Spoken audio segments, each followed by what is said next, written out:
सार ज्याच्यामध्ये कथन केलेला असतो त्याचं नाव म्हणजे ध्रुवपद. ध्रुव तारा आहे, तो जसा आढळ आहे तसा अभंगातला जे आढळपणा ज्याच्यामध्ये आहे त्याचं नाव म्हणजे ध्रुवपद. आता याचा थोडासा विचार करू.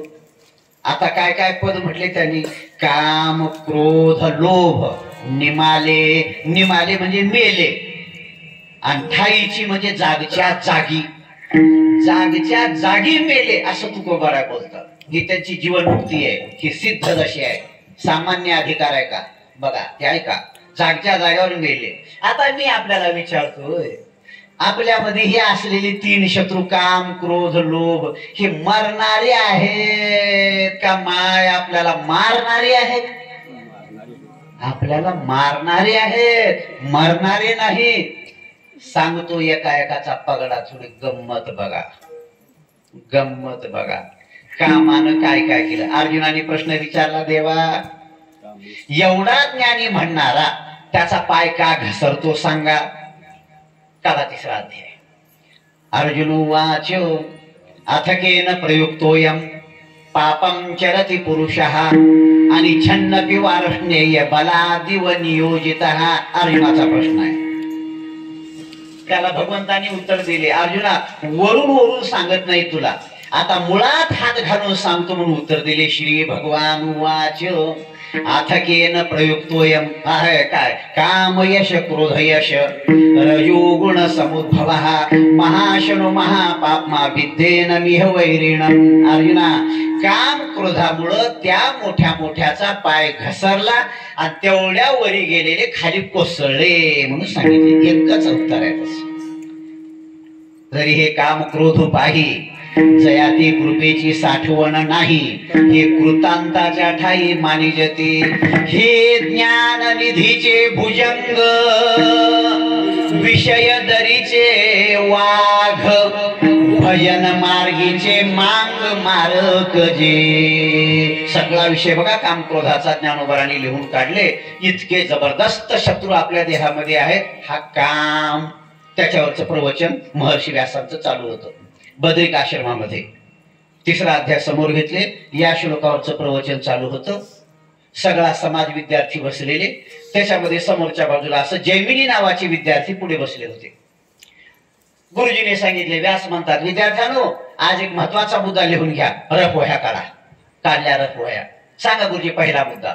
पहिला मुद्दा सांगितले, आईनं आपलंच लेकरू पण वयात आलेला मुलगा एकांतामध्ये एका आसनावर घेऊन बसू नये. पहिला मुद्दा एक झाला. आता दुसरा, आपलीच बहीण आपलाच भाऊ पण वयात आल्यानंतर दोघ जण एकांतामध्ये एका आसनावर बसायचं नाही. दुसरा मुद्दा. तिसरा मुद्दा, आपलीच लेक पण वयात आल्यानंतर बापांनी एकांतामध्ये एका आसनावर घेऊन बसायचं नाही. बस. आता श्लोक ऐका. हे झाले मुद्दे. महाभारतात या श्लोकाला आणि आपल्या मनुनी धर्मशास्त्रामध्ये त्याला लिहिलेला आहे, उतारा आलेला आहे. ऐका त्याचं उत्तर.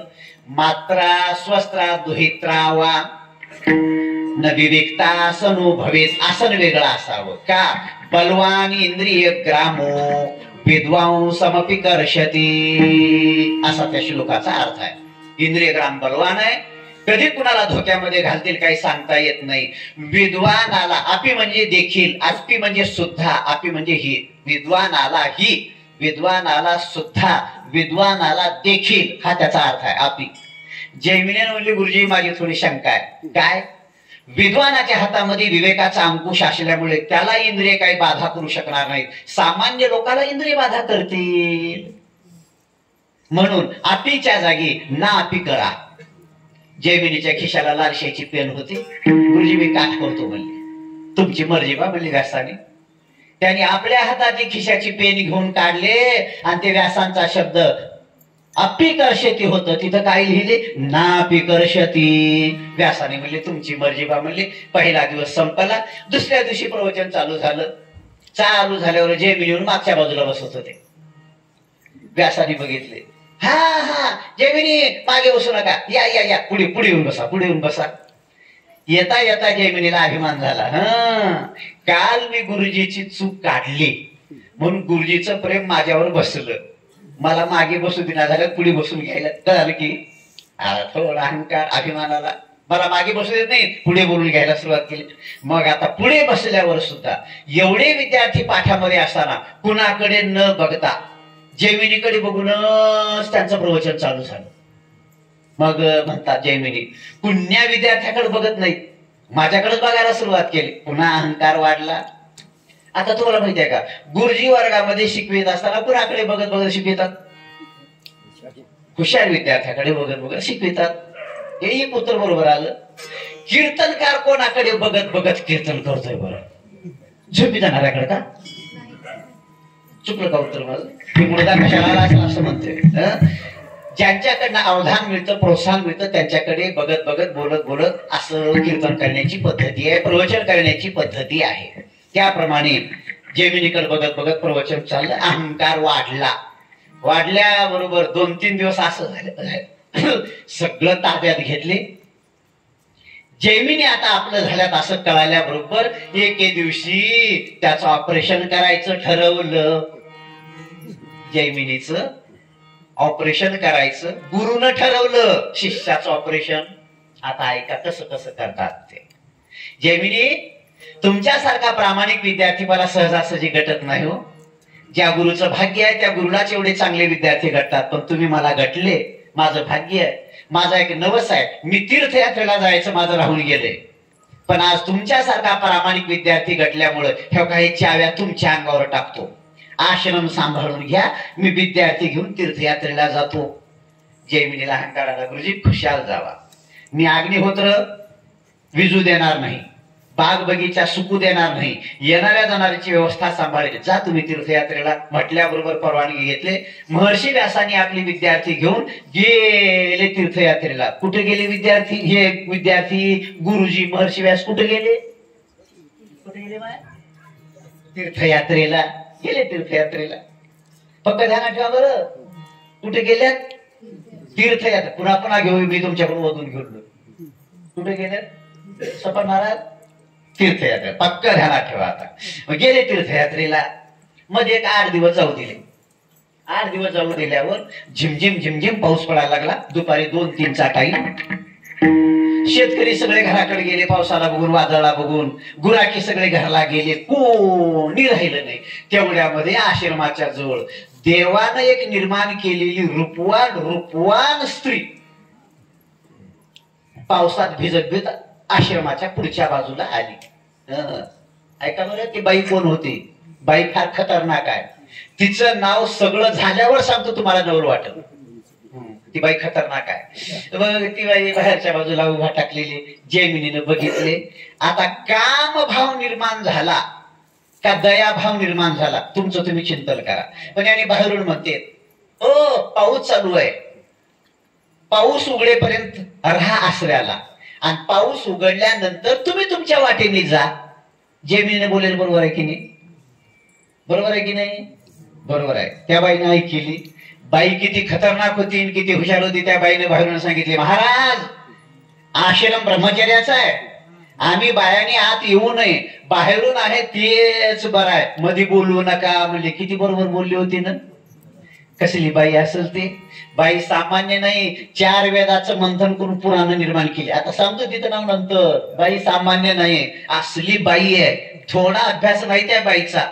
जगामध्ये जेवढे लोक अभ्यास करायला तेवढे त्या बाईची पुस्तक वापरून काढलं. इतकी बाई भारी आहे ते सांगतो. मग त्या बाईनं म्हटली, आम्ही बाहेरूनच राहतो ते बरं आहे. एवढं म्हटल्यावर आता पुढचा शब्द बोलाव का? जैमिनीनं एक शब्द बोलले बघा. कोणी नाही, मी चेकटा. कस काय बोलले असतील?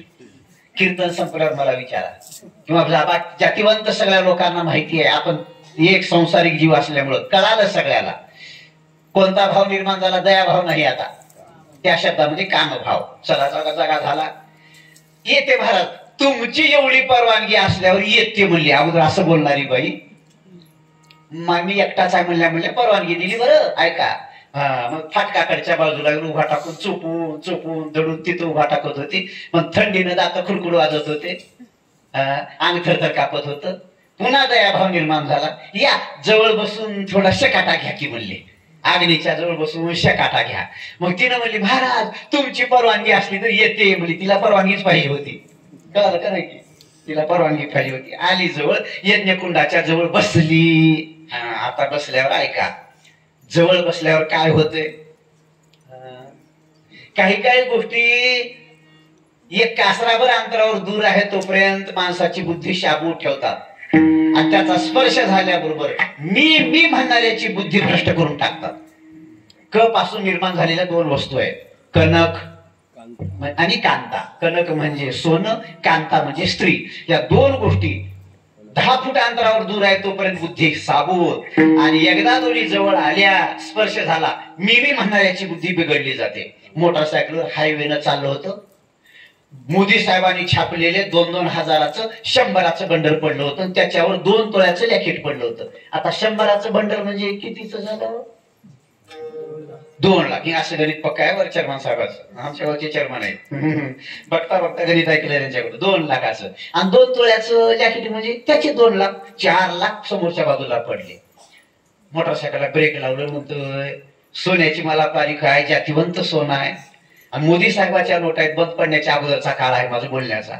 आणि एवढं तर जाऊ जा बाबा, कोणाचं काय असं ना पडलंय त्याच्यामुळे आपल्याला काय करायचे आहे. ज्याचं पडलंय त्यानं परत येईल, घेऊन जाईल, आपल्याला काय. कसली बुद्धी किती चांगली आहे त्याची.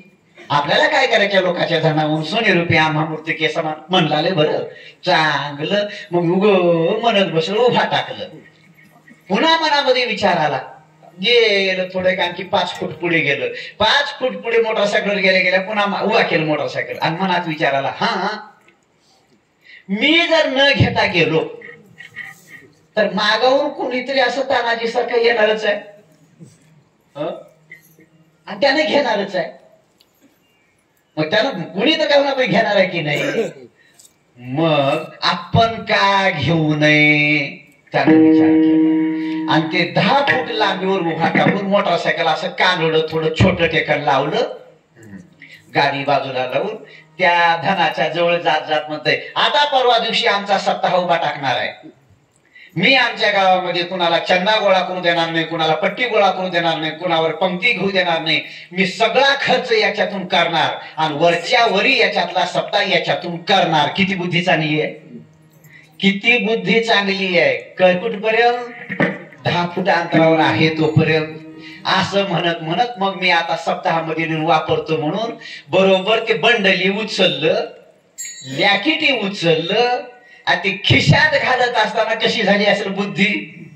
मग काय म्हणतोय, असं कुणाला सापडलं म्हणजे काही द्यायचंच असतंय का म्हणाले. आणि असं बोलत बोलत खिशात घातलं, घरी गेलं, लिस्ट केलं आणि मुक्कावारच्या दुकानामध्ये जाऊन 2 वर्षाचं तेल, मीठ, मिरचू, किराणा सगळंच भरलं. कपडे लत्ते सगळे घरचं भरलं. आज सगळा सप्ताह वरच्या वरी करतो म्हणलं होतं, त्या वर्षी सप्ताहाला त्यानं पट्टीच दिलं नाही. इतकं वरच्या वरी केलं सगळं. काय कमाल आहे त्याची. आणि वरच्या वरी एवढं करून टाकून देतो म्हणणारा किती दुर्बुद्धी निर्माण झाली. चला, हीच गोष्ट भगवंतानी 2ऱ्या अध्यायामध्ये सांगितली. गीता काळा 8 पायऱ्या होतात अर्जुना म्हटले. त्या 8 पायऱ्या आहे का. ती वस्तू जवळ आली म्हणजे स्त्री जवळ आली, सानिध्यात आली, विषयाचं ध्यान लागलं म्हणजे काय काय होतं ऐकायला ते श्लोक. पहिली पायरी, ध्यायतो विषयान पुसहा संगस्तेषुपजायते संगात संज्ञायते कामः कामात् क्रोधो विजायते क्रोधात् भवति सम्मोहः सम्मोहात् स्मृति विभ्रमः स्मृतिभ्रंशात् बुद्धिनाशो बुद्धिनाशात् प्रणश्यति. माणूस माणूस म्हणण्याच्या लायकीचा राहत नाही, विष्टा चिवडण्याच्या कामाचा होतो. एवढा विषयाच्या धानाने खालच्या पातळीला जातो. आता ऐका जैमिनीच कसं झालं. पावसामुळे तिची साडी अंगाला चिकटलेली होती, अंग प्रदर्शन झालं, रूप तरी आगळं वेगळंच होतं. ते बघितल्या बरोबर बोलायला सुरुवात केली. ऐका बरं, मामा नाव विचारलं, आपलं नाव काय म्हणलं.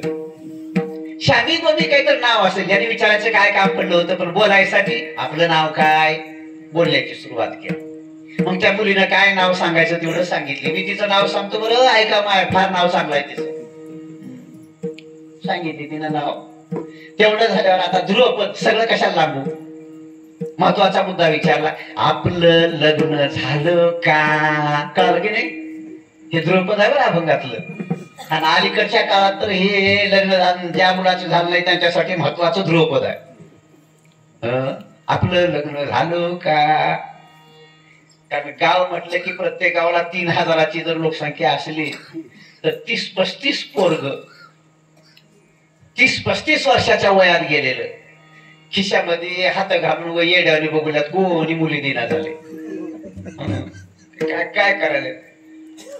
कसं झालंय? 1000 मुलांच्या पाठीमागे 800 मुली झाल्यात. 800 मुली. 200 मुलांनी काय करावं? 200 मुलांनी काय हे करू नये. रामदेव बाबाच्या आश्रमातून उग ब्रह्मचर्य हो का बसा. आता इलाज नाही, त्याला काही इलाज नाही. मुली मिळणं शक्य नाही, इतकी दुर्लभता झाली. म्हणून विचारलं पहिला प्रश्न, हा आपलं लग्न झालं का? जयविनीने म्हणल्याबरोबर त्या मुलीने म्हणली, का महाराज तुम्ही 10 ठिकाणी फिरताय, कुठे एखादी ध्यानात आला का? आता ह्यानं किती खालच्या बाजूला जावं. दुसऱ्यासाठी नाही, मीच करावं म्हणालो म्हणलं. मीच करावं म्हणालो म्हणल्याबरोबर त्या मुलीने म्हणले, महाराज काय माझं भाग्य उदयाला आलं. माझे मायबाप म्हणत होते व्यासाच्या आश्रमातल्या मुलाला द्यावं, विद्यार्थ्याला द्यावं, पण ब्रह्मचर्याचा आश्रम म्हणून माझे मायबाप बोलायला भीत होते. पण आज तुमच्याच मुखानं जर लग्नाचा शब्द निघाला तर माझं किती भाग्य उदयाला आलं महाराज. माझं भाषिबळ उभा टाकलं म्हणली तिने. किती उभा टाकलं तिचं बघा बरं आता. तिचं भाषिबळ उभा टाकलं. बस महाराज माझं भाषिबळ. किती आनंद झाला असं जयमिनीला ऐकल्यावर. त्यांनी म्हणलं वेळ कशाला लावतीस? हे बघा आता दिलेली फुलाची माळ, विनेकरला घातलेली फुलाची माळ, तिकडच्या 2 माळा फुलाच्या घेऊन ये. भरपूर फुलं आहेत. तुला एक माळ, मला एक माळ. तू माझ्या गळ्यात घाल, मी तुझ्या गळ्यामध्ये. अग्नी तर आहेत, अग्नीला साक्षी देऊन माळा घालून घेऊ म्हणले. झालं. एवढं म्हणल्यावर त्या मुलीने म्हणली, महाराज हे तर कोणतं अवघड गेले. फुलंही भरपूर आहेत, माळाही भरपूर आहेत, काही अवघड नाही. पण माझ्या मायबापांनी नवस किती अवघड बोललेला आहे हो. काय बोललाय? मला ज्यानं अगोदर करून घ्यायच्या वरायच्या आहे त्यानं अगोदर माझं पहिल्यांदा घोडं व्हावं, त्याच्या पाठीवर मी बसावं. एखाद्या आश्रमाला, एखाद्या मंदिराला किंवा एखाद्या वडाच्या झाडाला 5 प्रदक्षिणा घातल्यानंतर मी त्याची पत्नी व्हावं. किती माझ्या मायबापांनी नवस अवघड बोललेला आहे हो. जयमिनीनं म्हणले थोडं बाहेर जाऊन येतो. फाटकाकडे गेली, बघितले सगळे गुराखी शेतकरी, गावाकडे कोणी नाही. जयमिनीनं येऊन म्हणले, मी घातलं तर चालेल का? 5 फेऱ्या मी घातलं तर चालेल का? तिनं म्हणले, मला नवस फेडण्याशी मतलब. तुम्ही घातले काय, दुसऱ्याला घातलं काय? नवस फेडण्याशी मतलब. हा मग काही नाही, बसा माझ्या पाठकुळी. बसा माझ्या पाठकुळी म्हटल्याबरोबर त्या बाईने म्हणली, फार हुशार होती वरती बाई. महाराज घोड्यावर तसं बसायचं नसतंय. कानी तर हातामध्ये राहते असं फिरवायला, नाहीतर शिंगाचा चाबूक तर राहतय, नाहीतर वादीचा चाबूक तर राहतय. काहीच नसली तर फोकारी तर हातामध्ये राहते. हातात काय तर पाहिजे मला द्या म्हणल्याबरोबर जयमिनी बाहेर आश्रमाच्या बाहेर गेले आणि बरोबर पळसाचं 2 हाताचं फोक काढून आणले. शेतकरी आपल्याला माहिती आहे सगळ्यात मजबूत फोक 2. पहिलं फोक पळसाचं आणि दुसरं फोक शिंदीचं. गुरुजीला विचाराय 2च फळ फोक मजबूत आहेत. बरोबर ते आपल्या हातानं जयमिनीनं काढून आणून दिलं. हा ती घेतली हातामध्ये. बसा माझ्या पाठीवर म्हणल्यावर तिनं पाठीवर बसली आणि मग फेरे घालीत म्हणतोय, एवढी रूपवान पत्नी भेटायला भाग्य लागतं रे बाबा, कुणालाही मिळत नाही. किती माझं भाग्य म्हणत म्हणत पहिली प्रदक्षिणा झाली. पहिली प्रदक्षिणा जयमिनीची झाली, काम भेटलं. दुसरी प्रदक्षिणा चालू होती तोपर्यंत त्या मुलीनं वरी बसलेल्या छडी अशी गरगर गरगर फिरविली आणि सब पुण्या मारल्या बरोबर 2 हाताचा हिरवा गार वळ याकडचा त्याकडला उमटला. त्यानं खालून म्हणतोय, लग्नाच्याच अगोदर एवढा आहे तर पुढे कसं होईल बरं म्हणाले. तिनं म्हणली, काही नाही, भांड्याला भांड लागतच राहतं, ते आवाज येतच राहतो, मनावर घ्यायचंच नसतं, विसरून जायचं असतं, पुन्हा मागे तसं पुढे बोलायचंच असतं. असं करीत करीत 2 फेऱ्या पूर्ण झाल्या बघा. 3री फेरी चालू झाल्यावर गंमत झाली बघा. काय ज्या बाईचं वजन खांद्यावरच्या पाठीवरच्या 30 किलो होतं तिचं वजन 90 किलोला गेलं. यानं म्हणतं हे भूत आहे का औषध? एवढा कसा फरक पडला? हे असं कसं झालंय? म्हणे ते तिसरी फेरी घालताना पायाकडे बघितलं, नाजूक पाय कुठं गेले की पायामध्ये खडावा म्हाताऱ्याचे पाय आले. अरे बापरे, कोण आहे ते? म्हणत असं वरी बघितले तर काळ्या दाढीची पांढरी दाढी झालेली, पांढऱ्या दाढीची पिवळी दाढी झालेली महर्षी व्यास पाठीवर प्रगट झाले. काय बाईचं नाव? महर्षी व्यास. काय व्यासाचा अधिकार आहे? कोणाच्या बुद्धीचं कौतुक केले नाही, पण व्यासाच्या बुद्धीचं कौतुक आहे. नमोस्तुते व्यास विशाल बुद्धे फुल्लार विन्ना यत पत्र नेत्र. व्यासाच्या बुद्धीचं नवल आहे. काय व्यासाने ग्रंथ लिहिले? महाभारतासारखा ग्रंथ लिहिले. म्हणून महाभारती नाही ते नोहीची लोकी तीही येणे कारणी म्हणिपे पाही व्यासोच्छिष्ट जगत्रे. व्यासाचं उच्छिष्ट आहे त्रिभुवन म्हणजे वाङ्मय.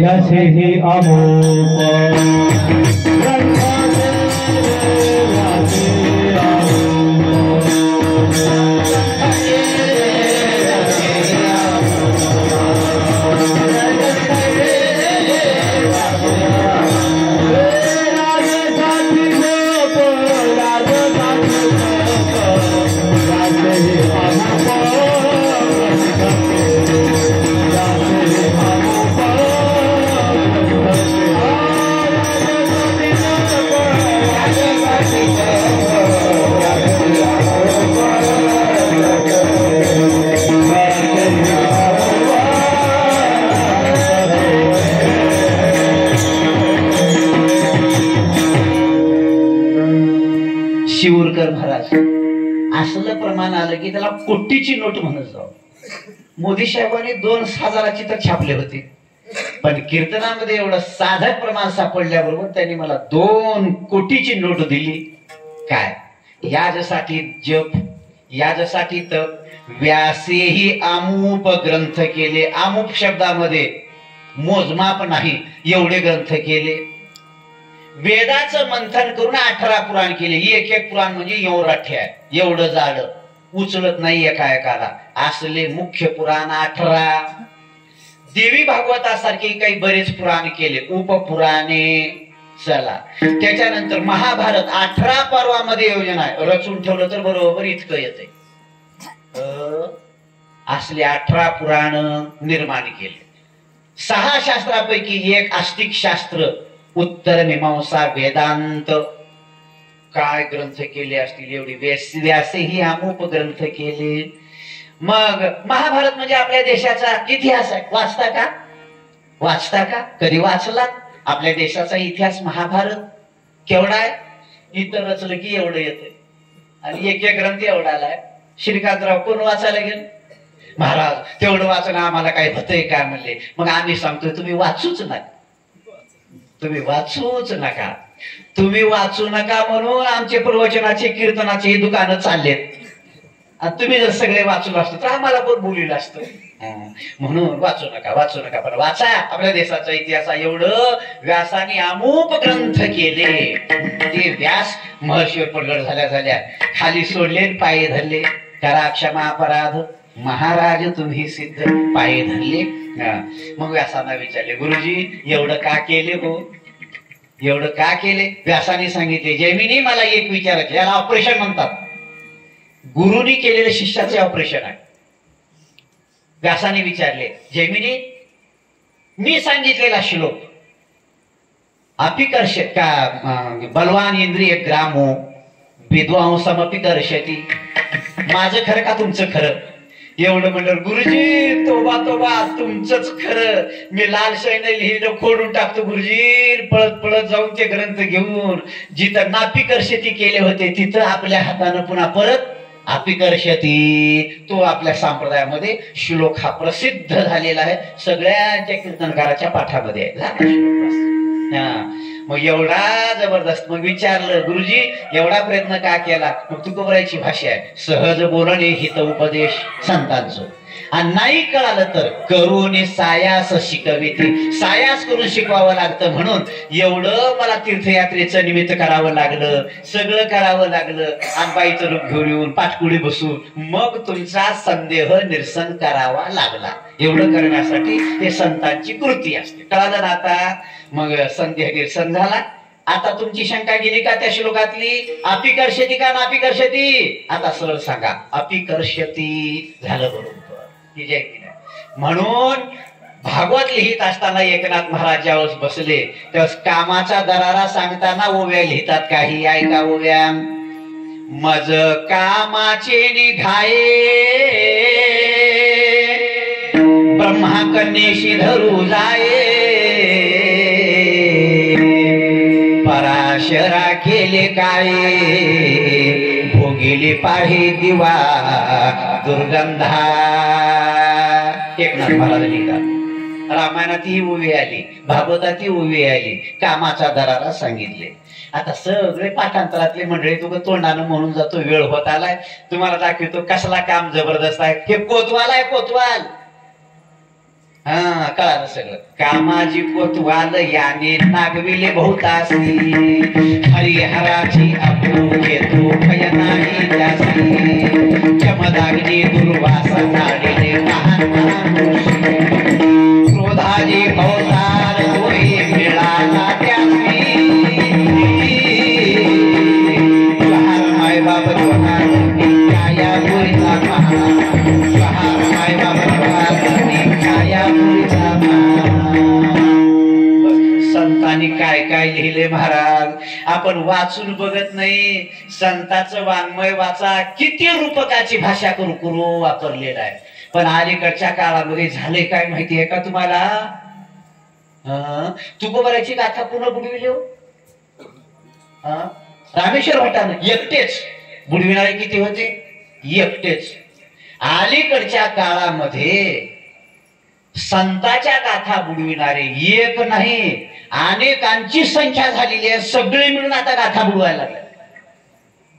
कसं काय? दादाच्या फडातला नियम आहे, क्षेपक अभंग चालत नाही. परमपूज्य गुंडा भारत चांदेगावकर पुढे बसून होते आणि मी अभंग कीर्तनामध्ये घेतलो. हांगर गेला खाली.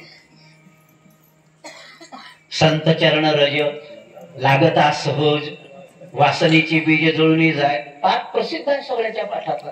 महाराजांनी म्हणजे थांबा थांबा थांबा, दुसरा अभंग घ्या.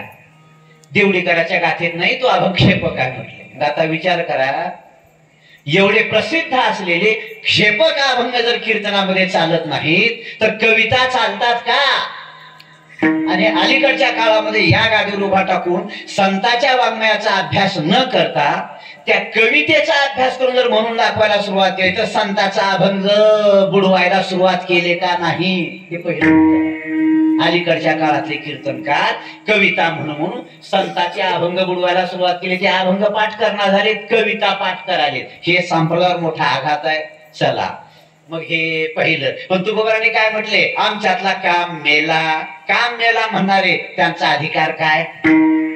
गाव म्हटलं की एखादा माणूस पुढे झाला की त्याचे पाय धरून ओढणारे काही जण असतात. अरे सगळे तुकाराम महाराजाला मानायला सुरुवात केली. वट्ट्यावर बसले होते ते चांडाळ चौकडी. आणि त्यांनी बघितले, अरे आपण एक गंमत करू. गावात वाईट वागणारी बाई तिला बोलावून घेतली. तिला विचारले, बाई तुला पैसे किती मिळतात दिवसाचे? एवढे मिळतात. मग आम्ही चौघजण त्याच्या चौपट तुला पैसे देतो, आमचं एक काम कर. काय? महाराज भंडाऱ्या माळावर गेल्यात, तिथं जाऊन तू त्यांना भ्रष्ट कर. पैशाला बळी पडली आणि ती बाई भंडाऱ्या माळावर तुकोबारायला भ्रष्ट करायला गेली. त्यावेळेस तुकोबारायांनी, सामान्य व्यक्ती नाहीत, संत जीवन जगणारे होते, त्या बाईला काय बोलले?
हो तू माते, माय म्हणून पाठवले. बोलले बरेच. तुकोबारांनी त्या बाईला केलेला उपदेश म्हणून गाथ्यामध्ये प्रसिद्ध अभंग आहेत, काढून बघा, घडलेला प्रसंग आहे. मग तिथं सांगितले त्या बाईला, जाई हो तो माते न करी सायास, आम्ही विष्णुदास तैसे नहो. तैसे नहो म्हणजे आता सांगितलेल्या दृष्टांताप्रमाणे नहो. बस काम झालं. म्हणून तुकोबारांनीच म्हणाव, आमच्यातला काम गेला, मेला, एक झाला. आता क्रोध. दिवसा तुकोबारांना मंबाजी बुवानी मारलं होतं.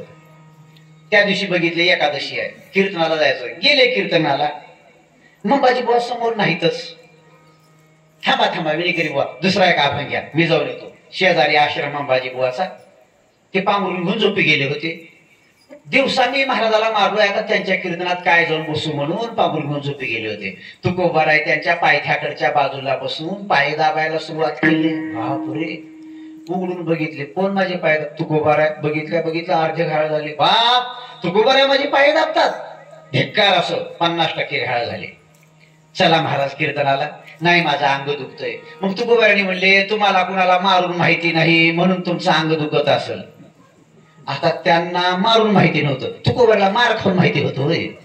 पण महाराजांनी बोलले, चला मी तुमचं अंग दाबतो, पण कीर्तनाला चला म्हणून त्यांचे अंग दाबले. आणि बरोबर कीर्तनामध्ये पुढे बसून 3 तासाचं कीर्तन तुकोबारांनी केले. बस म्हणूनच महाराजांनी म्हणावं, आमच्यातला क्रोध मेला, 2 झाले. आता तिसरं आहे का, लोभ. एकाला मुलगा झाला, रे 2च हात आहेत तुला, 4 हाताचा हो. वरबडू वरबडू वरबडू वरबडू बरंच कमीशील. 4 हाताचा हो. 4 हाताचा होणं म्हणजे माहिती आहे का तुम्हाला? विवाहित जीवन जगणं. नाही तर चतुर्भुज न होणे केले ते देव नव, ते हरिपाठातला नव. मग चतुर्भुज, ह्याचे 2 हात, तिचे 2 हात, 4 हातानं किती तर कमी चिरले. पण एकानं देवाला 1000 हात दिले होते आणि पाळण्या घालून त्याचं नाव अर्जुन ठेवलं होतं. नाव काय? सहस्त्रार्जुन. आपले सैन्य घेऊन वनामध्ये गेले. गोसाव्याचा आश्रम होता, जमदाग्नी. बघितले तर त्यांचे चेहरे सुकले होते सगळ्या, महाराजाचे, टाळकऱ्याचे. हो, तुम्ही जेवले नाहीत का? तुम्हाला भूक लागली, तुम्हाला तहान लागली. ऋषींनी ओळखले. आणि तुम्ही सगळे जण पंक्ती धरून बसा, मी सगळ्याची सोय करतो. राजानं म्हणला, तुमच्याकडे गॅस नाही, सिलेंडर नाही, धान्य नाही, आणि एवढ्याचीच तुम्ही सरबारच काय करणार? तुम्हाला काय करायचं हो? बसा हो, बसा बसा बसा. म्हणलं बसलेच. बसले, कोणी माणूस नाही. भुरुरुरु कोणतरी याचं रांगोळ काढून सरर निघून जायचं. कोणी माणूस नाही. आपोआप पाठ यायचे आणि प्रत्येकाच्या समोर पडायचे. उदबत्त्या येऊन समोर बसायच्या, तांबे येऊन पाण्याचे समोर बसायचे, ताट यायचे. कुठून येत होती की फरक कोणी, पण मधलं काही सांगत नव्हतं. प्रत्येकाच्या पुढे भरपूर पंचपक्वान्नाचे ताट पडले. इतकं जेवले मामा, इतकं जेवले. एकानं दुसऱ्याला विचारलं, किती खाल्लास रे? दुसऱ्यानं म्हणलं, काही नाही मर्दा, एवढी मला भूक लागली होती. आता मी जर माझं तर्जनी गोड जर असं तोंडात घातलं तर सरळ सरळ माझ्या बोटाला लागते. मग एवढं खाल्लं म्हणलं एकानं. एवढं खाल्ला. बस बस बस म्हणत म्हणत म्हणत गळ्याचं नळ्याला येईपर्यंत सगळ्यांनी खाल्ले. आता खाऊन गपची फुटून जावं की नाही? पण काही काही लोकांना खाल्लेल्या घरची वाशी मोजायची सवय असते. तुमच्याकडे म्हण आहे की नाही? मग आता खातात खातात खातात खातात आणि जाता जाता मग म्हणतात, हे घर तुमचं स्वतःच आहे का भाड्याचं आहे? खालाशी एवढं गळ्याचं मिळालंय, पण जा ना, भाड्याचा कर आहे ना, स्वतःच कर आहे ना, तुला मिळालं की नाही खायला? मग आता चलायचं बघ. पण ते वाशी मोजायची सवय. मग हे भाड्याचं आहे का घरचं आहे असं तसं काही लोकांना बोलायची सवय असते. बोलले तसं या राजाला बोलायची सोय. त्याने म्हटलं, तुमच्याकडे काहीच नव्हतं, गॅस नाही, सिलेंडर नाही, एवढी सोय कशी केली? त्याने हात जोडले, त्याने सांगितले, माझ्याकडे गाय आहे, त्या गायीनं एवढं दिली बघा. आता गप गप जाऊ की नाही? आता गायीनं एवढी दिली म्हणलं. तिथं विचार आला, राजा म्हणतोय, असली गाय राजाकडे पाहिजे, राजाकडे. गोसायाच्याकडे काय करायचं म्हणलं झालं. असली गाय गोसायाकडे काय करायचे? राजाकडे हवं. अभिलाष निर्माण झाला. बरोबर लोभ निर्माण झाला आणि ती गाय पळवायला सुरुवात केली. हाक मारली परशुरामाला मुलाला. आल्याबरोबर मग परशुरामानं त्याचे 1000 हात तोडून शेवटी त्याला मारून टाकले. कशामुळे त्याला? लोभामुळं.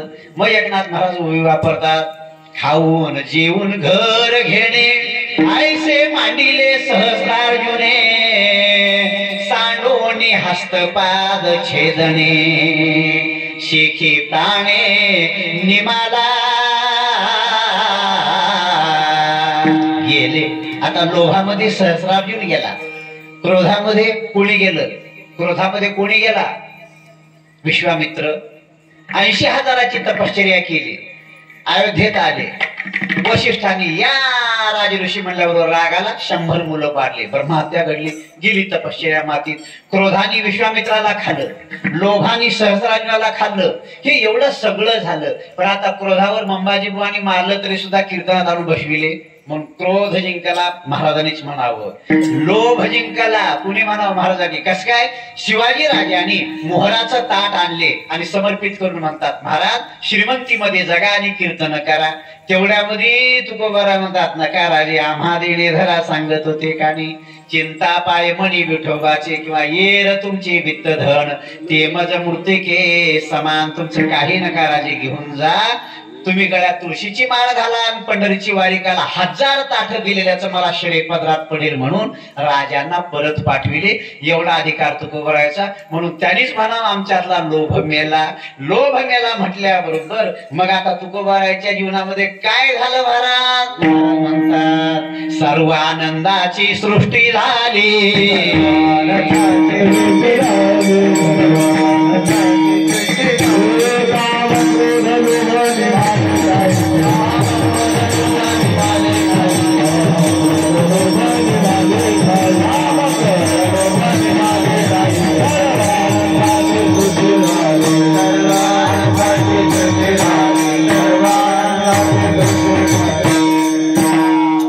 ध्रुवपदही झालं. महत्वाचं काम आतापर्यंत झालं. कीर्तन संपत आलं. 5 मिनिटाची अवधी आहे. सगळ्यांनी एकदा विठोबारुपये भजन करून मध्यंतरीचं भजन घेऊ आणि 5 मिनिटांमध्ये आपली सेवा आटोपून घेऊ. टाळी वाजवून देवाचं मधलं भजन करावं. विठोबा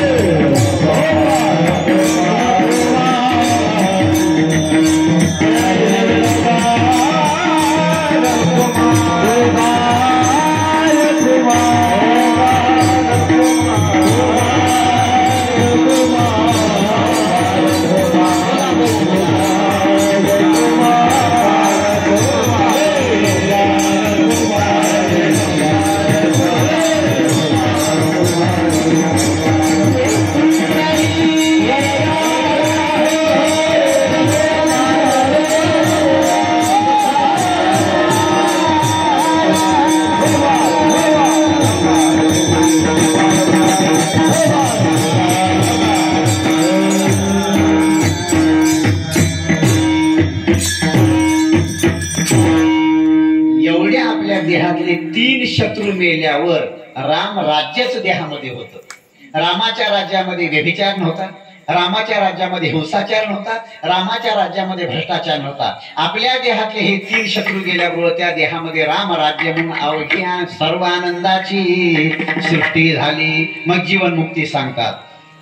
आठव गेले भावा भाव, झाला स्वयमेव पांडुरंग. आपली जीवनमुक्ती सांगितली. मग तुकोबांना विचारले, महाराज भाग्य कशाला म्हणतात? लोकांनी भाग्याच्या व्याख्या सांगितल्या. महाराज अलीकडच्या काळामध्ये बायको मिळणं म्हणजे भाग्य म्हणलं एखादं. आणि खरंच बरं, बायको मिळणं म्हणजे भाग्य. दुसऱ्याला विचारलं, तुझं म्हणणं काय? लॅटरी लागणं, पैसा मिळणं म्हणजे भाग्य. दुसऱ्याला म्हणलं. तिसऱ्याला विचारलं, तुझं म्हणणं काय? त्यानं म्हणलं, मुलगा होणं म्हणजे भाग्य. तुकोबारांनी सगळ्याचा निषेध केले. भाग्य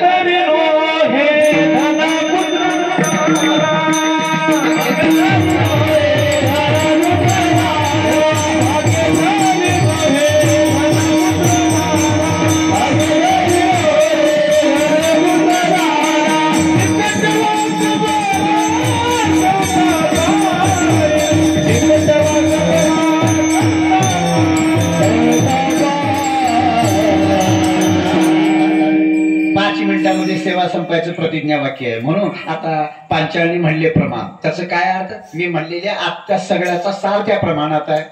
मग तुकोबाराने सांगितले हे सगळ्याचा निषेध केले. भाग्य तरी नोहे धन पुत्र दारा, मग निकटवास बरा संताप, सगळ्याचा निषेध केले. मग महाराज भाग्य कशाला म्हणतात सांगतो ऐका. तुकोबारा म्हणतात माणसाच्या जन्मात यावं, कामावर विजय मिळवता आला तर खरं त्या माणसाच्या जीवनातलं भाग्य साधलं एक. मनुष्याच्या जन्मामध्ये यावं तर क्रोधावर विजय मिळवता आला तर त्या माणसाचं भाग्य साधलं. आणि माणसाच्या जन्मात यावं लोभावर विजय मिळविता आला तर त्या माणसाचं जन्माचं सार्थक झालं, त्याचं भाग्य म्हटलं पाहिजे. एवढ्यासाठी संसारामध्ये जन्माला यावं. आता शेवट ऐकूया एकदा.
धन्यवाद. मना जोगते मृदंगाचार्य गटले, मनासारखे गायनाचार्य गटले, हिऱ्यासारखे मृदंगी, सोन्यासारखे गायनाचार्य. समोरच्या बाजूला बसलेली ही सगळी मंडळी एक एका भरी बळी रे. आता कुठून कुठून आले, बाहेरच्या गावातून आलेले काही मंडळी. आता आमचे तानाजी गुरुजी, ही बेमरा ती गुरुजी ते कोरे खेळ, ती तानाजी गुरुजीच आहे. हा ते कोरे खेळ त्या राहतात भालकीला. तिथून आले ही मंडळी दुरून दुरून आलेली, एकमेकामध्ये त्या चरणच्या चरणाला दंडवत. आता योगायोगाने आम्ही क्लासमेट, आमच्या पुढे एक दोन वर्गाने होते आमचे गुरुजी, बीएन गुरुजी म्हणून. योगायोगाने आमच्या गावातून तेही आज गाडीमध्ये आलेले आहेत. का त्यांचा गुरुजीचा संबंध शाळेवर एकत्रित राहिलेले गुरुजी गुरुजी म्हणून. मग यांनी या म्हटल्याबरोबर मग त्यांनी आले. चर्मनकीचं पद भूषवतात. पुन्हा आता गावचे प्रथम नागरिक म्हणूनच ना. आणि योगायोगाने आज त्यांना कीर्तनाला यावं वाटलं. आलं, सगळ्याच्या भेटीगाठी झाल्या. गुरुजीची त्यांची भेट झाली. योगायोगाने मला ऐकण्यात आलं की गुरुजीचंही हार्टचं ऑपरेशन झालेलं आहे. त्याच्यावरचंही मोठं संकट गेलं. आता त्यांच्यावरचं मोठं संकट गेलं. मी म्हणलं माझ्यावरचंही मोठं संकट गेलं. माझ्यावरचं चातुर्मास चांगला 3 महिने होऊ दिला आणि एका महिन्यामध्ये हल्लं बरोबर अटॅक आल्यासारखं पायाला लकवा मारल्याबरोबर जे चलणं जे बंद पडलं, लाकडावर हातपाय होऊन गेलेले. पण औषधांनी आणि बरोबर इंजेक्शन मध्ये काय डॉक्टरचा शोध आहे. ताकद आली वरचीवर. जे लाकडावणी झालेले हातपाय होते पण आता चलता यायला लागले थोडं थोडं. ही त्या युगामध्ये निर्माण झालेल्या डॉक्टर की वैज्ञानिक क्षेत्रातला हा शोध मला आनंद वाटतो. मग ही आपल्याला पुण्याच्या निमित्तानं बसता आलं. बसून का होणार पण कीर्तन करता यायला लागलंय. कार्यक्रम कोणते आजपर्यंत बंद पडले नाहीत पण बसून कीर्तन चालू झाले. ही झालेली सेवा गुरुवर्य साखरे महाराजांची आहे. मी त्यांचा विद्यार्थी. त्यांच्या चरणी समर्पित करून आज इथं अधिकाराप्रमाणे आता वयोवृद्ध तपोवृद्ध विना घेऊन उभा टाकलेल्या मामांचं वय काय, त्यांच्या चरणाला विनेकरी म्हणून आजही विना घेऊन उभा टाकण्याची त्यांची हौस आहे.